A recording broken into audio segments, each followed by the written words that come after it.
Caitlin Clark's slander draws intense reaction for WNBA national analyst Indiana Fever. Superstar Caitlin Clark has not had the kind of season that she was expecting to have. She has missed a lot of time due to injury issues. While those issues are becoming concerning, there is still a lot of optimism that she can get back to full healthy and get her season back on track. In the meantime, the Fever have been able to stay afloat and in the thick of the playoff race. Clark is the clear franchise face and heart and soul of Indiana. Very few would question that fact. However, there is one analyst who has. ESPN analyst Carolyn Peck believes that the Fever are even more dangerous without Clark on the court. During an appearance on SportsCenter after Indiana's recent win over the Las Vegas Aces, Peck made her argument. Look, I think that Indiana is even more dangerous when Caitlin Clark doesn't play, Peck said, because she's a ball-dominant guard. The ball's in her hands a lot. So you know what you need to try to take away. But when you look at Indiana now, they have so many weapons. When you've got a point guard like Kelsey Mitchell and Ari McDonald making plays on the perimeter and a post like Aaliyah Boston, I'm going to tell you, Indiana, they are a threat. Those comments have not gone over well with the fans. They did not hold back in the comments section of a post sharing Peck's opinion on the matter. Who watches ESPN, bro? Boycott that useless network, one fan wrote. Another chimed in, crazy levels of hate for the person who brought WNBA to relevancy. ESPN's narrative continues, a third comment read. A fourth fan said, just goes to show you what they can't explain, the media makes up. No reason for her to say it after 2 excellent games.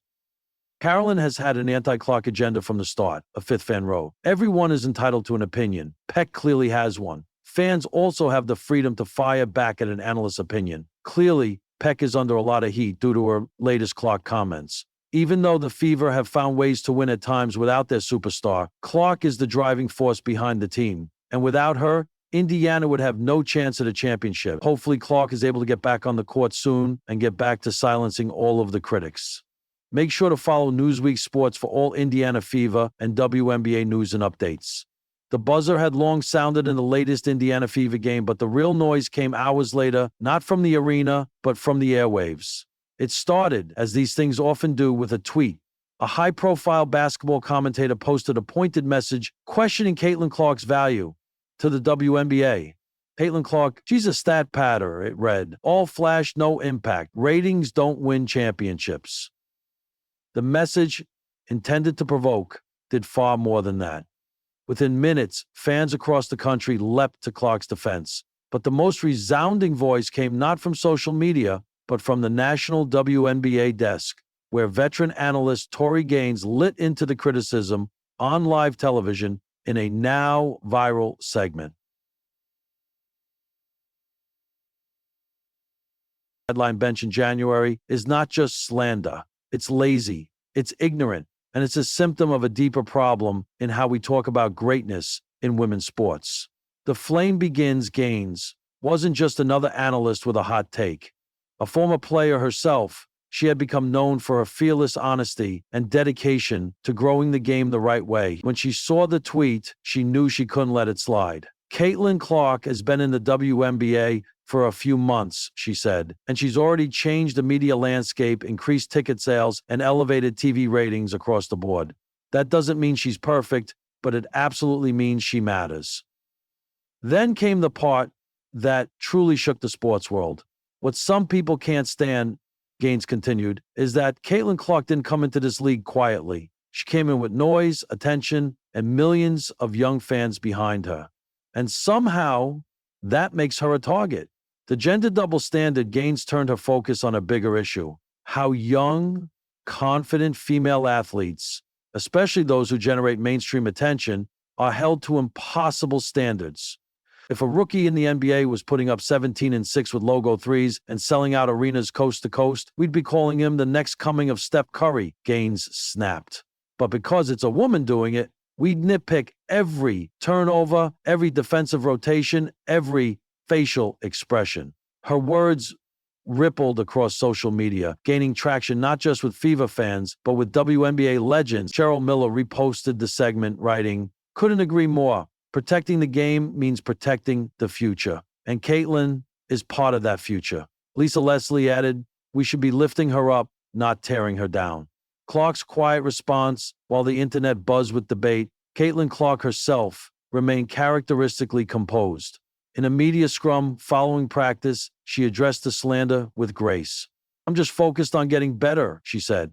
"Everybody's going to have an opinion, and I've been hearing them since college. That's part of being visible. I'd rather be someone they talk about than someone they forget." Then she smiled and added, "But the stat padding thing? I'll let my team speak for that." Indeed, her teammates had her back. "Caitlin wants to win, period," said Aaliyah. Boston. "She wants to be coached hard. She asks questions. She holds herself accountable. That's not flash, that's leadership. More than just a player gains." In a follow-up column posted later that night, expanded on her thoughts. "The real fear," she wrote, "is that Clark might actually succeed, because then she breaks the narrative that women's sports can't produce superstars, that a white girl from Iowa can pack arenas and still compete with the best, that we don't need to choose between marketability and skill. We can have both." It wasn't just about defending Clark. It was about redefining what WNBA success looks like. "She's not the problem," Gaines wrote. "Oh, she's the challenge to the status quo. Unity in a firestorm." The fallout from the slander had a surprising silver lining. In defending Clark, Gaines had unwittingly created a moment of unity in a league often battling for equal coverage. Players from other teams, some of whom had once bristled at Clark's media attention, publicly voiced their support. Angel Reese, often seen as Clark's fiercest on-court rival, posted a simple message: "Y'all hate her too much. Let her hoop." That line alone sent a clear message: respect the game, respect the grind, regardless of who's holding the ball. What comes next? Clark returned to the court the next week, met with a thunderous ovation, and though she didn't respond directly to her critics, her play did the talking. 22 points, 9 assists, 4 steals, and a no-look dime that made every highlight reel in America. Meanwhile, Gaines was approached by ESPN execs about expanding her platform. The analyst who stood up in defense of one player was now being asked to reshape the way the league itself was covered. "I'll keep speaking truth," Gaines said in an interview. "And right now, the truth is this: Caitlin Clark is great for the game. Period." Final buzzardism, the slander may have started with a tweet, but the response became a rallying cry. In a league craving growth, visibility, and generational talent, the arrival of Caitlin Clark wasn't a disruption. It was a catalyst. And thanks to voices like Tory Gaines, the narrative is shifting from critique to celebration, from doubt to possibility. Because if the WNBA is ever going to rise to its fullest potential, it won't be from tearing down stars like Clark.